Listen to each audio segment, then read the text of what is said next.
नमस्कार दोस्तों, मैं हूं नरेंद्र सिंह और स्वागत है आपका हमारे चैनल नरेंद्र सिंह पर। आज इस वीडियो में बात करने वाला है गांव के अंदर ऑनलाइन शॉपिंग के बारे में, मेरा अनुभव, या फिर अगर आप गांव में रहते हैं और ऑनलाइन शॉपिंग करना चाहते हैं तो क्या फ़ायदे हैं, क्या नुकसान है और किन किन बातों का ध्यान रखना चाहिए, इसके बारे में हम इस वीडियो के अंदर जो मेरे विचार है वो मैं आपके साथ साझा करने वाला हूँ। तो मैंने दोस्तों कुछ पॉइंट बनाया है, उन्हीं पॉइंटों के आधार पर मैं बात करने वाला हूँ। तो आजकल दोस्तों शॉपिंग करने के हमारे पास दो तरीके हैं, एक है ऑनलाइन, दूसरा है ऑफलाइन। ऑफलाइन के अंदर आप मार्केट के अंदर चले जाओ, जो पसंद आए वो ले लीजिए, इस दुकान पे नहीं पसंद आया तो उस दुकान पे जाइए और जिस भी दुकान पसंद आए वो ले लीजिए। और ऑनलाइन के अंदर ऐसे है कि आप प्रोडक्ट ऐसे अपने जो मोबाइल स्क्रीन है उस पर ऐसे देखते जाओ, जो पसंद आए उसको आप ऑनलाइन खरीद सकते हैं। तो कम से कम हमारे पास दो ऑप्शन है आज के समय, ऐसे नहीं कि मार्केट पर निर्भर रहना पड़ेगा, तो ये एक अच्छी बात है। और दूसरी बात ये करते हैं दोस्तों कि लोग ऑनलाइन शॉपिंग क्यों कर रहे हैं। ऐसा क्या है जो लोग बड़े बड़े जो मार्केट बने हुए हैं, बड़ी बड़ी बिल्डिंग बनी, उनको छोड़कर ऑनलाइन क्यों जा रहे हैं।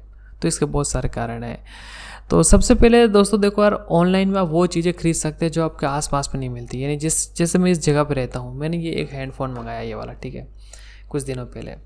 तो ये हैंडफोन दोस्तों अगर मैं हमारे यहाँ मार्केट में, जो पास के मार्केट में या जयपुर भी चला जाऊँ, तो मुझे नहीं पता ये कहाँ मिलेगा, कौन सी दुकान में मिलेगा, ये ढूंढना मेरे लिए मुश्किल है, पूरे एक दिन बर्बाद हो सकता है। तो मैंने ऑनलाइन मंगा दिया, 4-5 दिन के अंदर आ गया।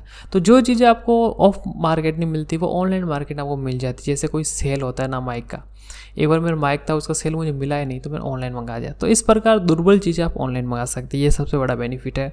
दूसरा बेनिफिट ये है दोस्तों कि ऑनलाइन एक बड़ी दुकान है, मतलब बहुत सारी चीज़ें मिलती है वहाँ पर। अगर आप जूते लिखोगे ना, 10,000 के जूते बताएगा। अगर आप एक दुकान पे जाओ, बोलो जूते निकालो, तो 4-5 जूते निकाल देगा।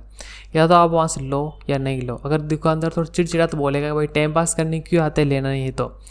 और माल और आप थोड़ा बोलते भाई पैसे कम करो, तो कोई दुकानदार चिढ़ जाता है। मेरा ये रियल अनुभव है। तो ऑनलाइन आपकी इच्छा तो लो, आपकी इच्छा ना हो तो मत लो, आपके सामने पड़ा है चीज़, ठीक है।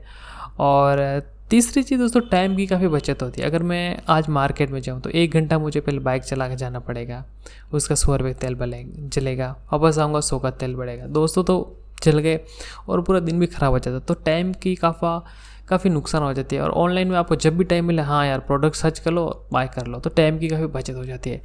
और चौथी चीज़ दोस्तों, सस्ता मिलता है ऑनलाइन। सस्ता ऐसे नहीं मिलता, मैं आपको बताता हूँ। जिससे कि हमारे यहाँ के कुछ लोग ऐसे हैं, दिल्ली से सामान लाकर यहाँ पर बेचते हैं। तो दिल्ली में तो सस्ता, लेकिन यहाँ पर तो महंगा है ना। तो ऑनलाइन के अंदर वैसे तो ऑनलाइन महंगा पड़ता है दोस्तों, लेकिन अगर आप गांव में रहते हो तो आपको सस्ता लगेगा। अगर सिटी में रहते हो, दिल्ली में, जयपुर में, तो आपको सस्ता लगेगा। जैसे कि हमारे यहाँ पास के मार्केट के अंदर एक जगह है जिसका नाम नहीं लेना चाहता मैं, तो वहाँ पर सब चाइना के माल रखे हैं और भाव इतने ज़्यादा बड़ा चढ़ा के रखते थे कि पूछो मत। पहले वहीं से कुछ लेना होता तो बड़ी मुश्किल हो जाती है और चिढ़ भी जाते थे।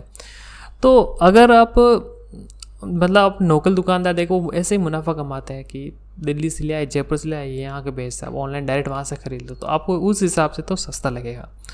और इसके अलावा दोस्तों, अगर आप एक ऑनलाइन अगर आप कुछ भी खरीदते हैं ना, तो आपको कुछ ज्ञान हो ना हो आप खरीद सकते हैं।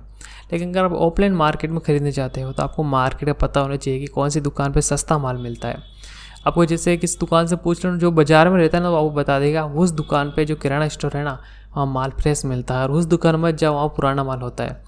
ये आपको धीरे धीरे, अगर आप डेली सामान लेने जाओ तो आपको ज्ञान हो जाएगा। लेकिन आप अचानक बाजार में जाओ किराना सामान लाने, तो आप खुद ही कन्फ्यूज हो जाएंगे भाई यहाँ से लो या वहाँ से, क्योंकि जो माल होता है ना वो ख़राब ही निकल सकता है। तो अगर ऑफलाइन में मार्केट में जाओ तो आपको मार्केटिंग नॉलेज जरूरी, लेकिन ऑनलाइन के अंदर ऐसा नहीं है, ठीक है। तो ये 3-4 कारण हैं दोस्तों जिनके कारण आप लोग ऑनलाइन की तरफ जा रहे हैं। अब बात करते हैं दोस्तों, अगर आप गाँव में ऑनलाइन शॉपिंग कर रहे हैं, स्पेशली राजस्थान के गांव की बात कर रहा हूँ मैं, उत्तर मध्य प्रदेश, यूपी, उत्तर प्रदेश, मुझे वहाँ के बारे में नॉलेज नहीं है। तो हमारा राजस्थान के अंदर बात करूँ तो 70% लोग गांव में अंदर रहते हैं और 30% लोग सिटी के अंदर रहते हैं। तो गांव में रहने वाला आंकड़ा अधिक है। तो अगर आप गांव में रहते हो तो ऑनलाइन जो साइट है वो उनमें से कुछ है अमेजोन सबसे ज़्यादा चल रही है। उसके बाद में फ्लिपकार्ट, दूसरे नंबर पर फ्लिपकार्ट आती है। उसके अलावा स्नैपडील है, मंत्रा है, नापतोल है, और एक मीशो है, उनका भी काफ़ी ऐड आ रहा है। तो ये इन प्रकार की साइट से आप कुछ भी खरीद सकते हैं। तो जो ये साइट है दोस्तों, आप इनसे कुछ खरीदते हैं तो ये साइट आपके जो घर पे आप जैसे आप कुछ भी मंगाएंगे ना, तो जो सामान आपके घर पे आएगा तो ये साइट वाले ला के नहीं देते। जो अमेजोन वाला है उनके तो खुद की अपनी डिलीवरी सर्विस लेंगे। जैसे आप बात करें फ्लिपकार्ट की, तो ये दूसरी जो कंपनियाँ होती ना, उनके द्वारा इनकी डिलीवरी आती है। जैसे कि एक है आपके इंडिया पोस्ट, मतलब जो पोस्ट ऑफिस से नहीं है, वो भी एक कोरियर सर्विस है। आप पहले मेरे जो कोरियर थे इसके द्वारा आते थे 2016-17 में, पर इसके द्वारा मैंने मंगाना बंद कर दिया, वो मैं आपको बताऊंगा। इसके अलावा इकॉम एक्सप्रेस गाँवों के अंदर डिलीवरी कर देती है। डिलीवरी गाँवों के अंदर नहीं करती। DHL है, ब्लू डार्ट है, इस प्रकार की बहुत सारी साइट है जो डिलीवरी करती है। तो आइए दोस्तों बात करते हैं कि अगर आप गाँव के अंदर कुछ भी मंगाते हैं तो किन किन बातों का ध्यान दें। तो देखिए, अगर आप कुछ भी ऑनलाइन शॉपिंग कर रहे हैं तो ये केवल शहरों के हिसाब से ही थी पहले तो, लेकिन अब धीरे धीरे गाँवों के अंदर भी आ रही है। तो गाँवों के अंदर सब सर्विस गाँवों के अंदर काम नहीं करती, ठीक है। जैसे कि मैं बात करूँ वर्ष 2016 के अंदर, तो उसके अंदर मैं केवल बहुत कम शॉपिंग करता था, केवल फ़ोन वगैरह मंगाता था। इसके अलावा कोई महत्वपूर्ण चीज़ें वो मंगाती थी। इन साल में 3-4 प्रोडक्ट ही मंगाता था।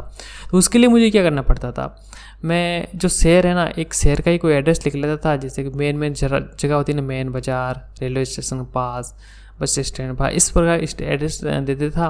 और मुझे फ़ोन आता था, मैं कहता था कि भाई मैं आ रहा हूँ, वहीं रख दो आप आपके। तो मैं 1 घंटे या 2-3 घंटे बाइक लेके चलता था, लेके आ जाता था।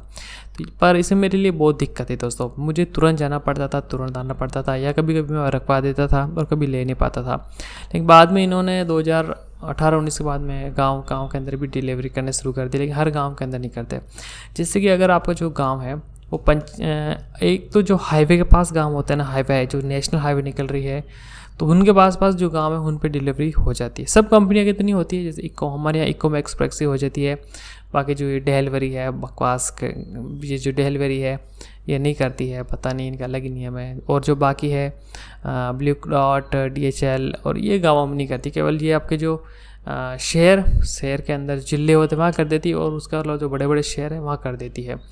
और इसके अलावा दोस्तों, अगर आपके गांव के अंदर आप और भी मंगाना चाहे तो जो पंचायत समिति होती है ना, पंचायत समिति, तो उसके अंदर अगर आप गाँव आता था वहाँ पर भी आपकी ये डिलीवरी कर देगी। इसके अलावा अगर आप ये चेक करना चाहते हैं कि हमारे गाँव में ये आएगा नहीं आएगा, तो आप एक काम करिए, फ्लिपकार्ट से पहले कुछ मंगा के दीजिए, क्योंकि अमेजोन से मत मंगवाइए, आप फ्लिपकार्ट से मंगवा के देखिए पहले बार। फ्लिपकार्ट के अंदर आप कुछ भी 100-200 का आइटम कैश ऑन डिलीवरी मंगाइए, और जो एड्रेस है ना उसको प्रॉपर लिखिए। सबसे पहले आपका जो भी गाँव का नाम है वो लिख लीजिए। उसके अलावा कोई एक ऐसी बड़ी जगह लिखिए, या फिर कोई मतलब जैसे कि आपके गांव के आसपास कोई पोस्ट ऑफिस है उसका नाम लिख लीजिए, या फिर कोई चौराया है तो उसका नाम लिख लीजिए, या कोई हॉस्पिटल है उनका नाम लिख लीजिए। तो आसपास अगर छोटा सा कस्बा है या थोड़ी सी छोटी सी सिटीज़ है जहाँ पोस्ट ऑफिस है, तो उस जगह का नाम लिख लीजिए। तो वो बंदा क्या करेगा, जो पोस्ट ऑफिस वगैरह है या फिर जो चौराया है वहाँ अगर आप फ़ोन कर देगा। गाँव के अंदर आना मुश्किल है दोस्तों, गाँव के अंदर कुत्ते बहुत है, गाय बहुत है, भैंसे बहुत है, कच्ची सड़क है, पानी वगैरह, वो बंदे ढूंढेगा कहाँ में गलियाँ ढूंढना बहुत हार्ड है, यहाँ पूछना पड़ता है और उनको इतना टाइम नहीं होता। तो इस प्रकार आप लिख लीजिए, फिर आपका पिन कोड डालिए, मोबाइल नंबर दोनों है तो दोनों डाल दीजिए, इस प्रकार प्रॉपर डालिए, तो 4-5 दिन के अंदर आप वो आ जाएगा। और इसके अलावा अगर नहीं आता है तो आप इस बार फ़ोन करके पूछिए कि आप देगो मतलब गाँव में दोगे या नहीं दोगे, तो बता देगा हम देंगे या नहीं देंगे। अगर तो अगली बार जब भी मंगाए, तो अगर वो आपको गाँव में नहीं दे रहा, जैसे कि मैंने अभी कुछ मीशो से कुछ मंगाया था, तो वो दे ही नहीं रहा, मतलब कि भाई हम तो केवल अपने जिला स्तर तक ही डिलीवरी करते हैं। वहाँ पर अटका दिया और बोला वहाँ आकर लेके जाओ। अब मैं 50 किलोमीटर थोड़ी जाऊँगा वहाँ लेने। तो आप देख लीजिए कौन कौन सी साइट है जिसमें दे सकते था। फ्लिपकार्ट से ट्राई कर लीजिए, अमेजोन से ट्राई कर लीजिए, बाकी तो मुझे नहीं लगता है कि कोई गाँव में आकर डिलीवरी कर सकती है, ठीक है। और फिर दोस्तों इस प्रकार आप एक बार चेक कर लीजिए आपको यह मिलती है नहीं मिलती है। और थोड़ी सी ऑनलाइन शॉपिंग में थोड़ा इस बात का भी ध्यान रखना दोस्तों कि यहाँ पर कोई बड़ी चीज़ें नहीं आ सकती, फ्रिज नहीं आ सकता, टीवी नहीं आ सकती, वॉशिंग मशीन नहीं आ सकती। यहाँ पर अगर आप मंगा भी दोगे तो वो फ़ोन करेगा कि आपके जो मेन है ना जहाँ पर खाली हुआ ट्रक वहाँ आकर लेके जाइए। तो ठीक है, यहाँ पर जो छोटी चीज़ें होती हैं ना, जैसे कि आपका कीबोर्ड है, माउस है, हैंडफोन है, या थोड़ी सी बड़ी चीज़ें भी वो ला सकते हैं, कि वो एक बाइक मोटरसाइकिल पे आता है तो वो इतनी बड़ी चीज़ें नहीं ला सकता। और बहुत सारे लोग शुरू में कैश ऑन डिलीवरी पे मंगाते हैं, तो आप शुरू में कैश ऑन डिलीवरी मंगा लीजिए, डिलीवर होता है ठीक है, नहीं डिलीवर होता वापस चला जाएगा, आपको पता चल जाएगा आपको यहाँ मिलता है नहीं मिलता, तो एक बार आप चेक जरूर कर लीजिए। और इसके अलावा दोस्तों ऑनलाइन अगर आप कोई शॉपिंग करते हैं, इनकी कुछ समस्या भी है, उनसे बच के रहिए। एक तो जो प्रोडक्ट है वो डैमेज होने का खतरा बहुत अधिक रहता है, कि वो इस ट्रक से उस ट्रक में जाता है, उस ट्रक में आता है, 3-4 ट्रक बदलता है, तो इधर से उतरा उधर से उतरा।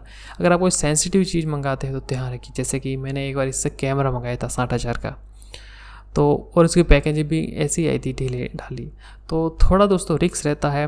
दूसरे कुछ लोगों को लगता है कि हम पहले पैसे देंगे प्रोडक्ट आएगा या नहीं आएगा, तो आप निश्चिंत रहिए दोस्तों, आप जो पैसे पहले दे दोगे ना, आपको 100% डिलीवर होगा, नहीं होगा तो आपके खाते में पैसा आ जाएंगे, अभी मतलब 7-8 दिन के अंदर आ जाएंगे, ठीक है।